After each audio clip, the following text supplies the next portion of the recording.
నమస్తే. నిజం చేదుగా ఉంటుంది. అవును, మనకు మంచి చేసే ఏ వస్తువైనా చేదుగానే ఉంటుంది. సంతోషపరిచే ఏ వస్తువైనా కూడా అబద్ధం తీపిగా ఉంటుంది. కానీ మధ్యకాలంలో చాలా మంది నిజం కంటే ఎక్కువ అబద్ధాన్నే ప్రేమిస్తున్నారు. ఎవరన్నా ఒక నిజాయితీగా ఒక నిజమైన మాట చెప్పినప్పుడు మాత్రం అతని పైన దుమ్మెత్తి పోస్తున్నారు. ఇది మానేయండి. ఇంకా ఎందుకు ఈ మాట చెప్తున్నానంటే, ఒకసారి ఆలోచించండి ఎవరి కోసం చెప్తున్నాను.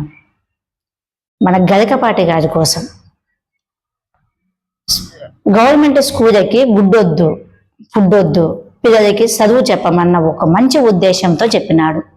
ఆ విషయం కూడా ఎందుకు చెప్పినాడంటే, చాలా మటుకు కొంతమందికి అర్థం కావడం లేదు. పేరు గవర్నమెంట్ది, తినేది దొంగలు. నిరుపేదల కానించి చిన్న పిల్లల కానించి ప్రతిదీ తినడం తప్ప నిజమైన నిరుపేదలకు అందడం లేదు. అది ఉద్దేశించే ఆయన చెప్పడం జరిగింది. సరే, ఇవన్నీ పక్కన పెడితే ముందు చదువు చెప్పండి. పిల్లల భవిష్యత్తు రానున్న రోజుల్లో చదువు లేకపోతే పిల్లలు బ్రతకడం చాలా కష్టం. ముందు చదువు ముఖ్యం పిల్లలకి, వీటికన్నిటికి కాదు. చదువు చెప్పండి. ఎందుకంటే చాలా మంది గవర్నమెంట్ స్కూళ్ళలో కూడా టీచర్లు పిల్లలకు చెప్పే టయాన్ని బయట ప్రైవేట్ స్కూళ్ళలో ఉపయోగించుకుంటున్నారు. ఆయన చెప్పిన మాట తప్పేం కాదే.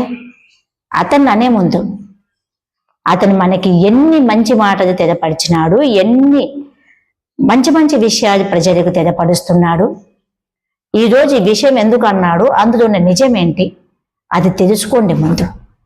కొంతమంది నేను ప్రశ్నిస్తున్నా, నిజంగా మీరు నిరుపేదలకు సేవ చేయాలనుకుంటే ఒక చిన్న మియాపూర్ డివిజన్ మాత్రమే మీకు ఇస్తున్నా. దయచేసి మియాపూర్ డివిజన్కి రండి. ఇక్కడ గవర్నమెంట్ స్కూల్ కానించి, అంగన్వాడీ స్కూల్ కానించి, ప్రతిదీ గవర్నమెంట్ జాగ్రత్త కానించి, ఇది అది దోపిడీ లేకుండా అన్ని దోపిడీ జరిగిపోతున్నాయి. నిరుపేదలు దక్కాల్సింది ఏది దక్కడం లేదు. వీటి గురించి విచారించండి.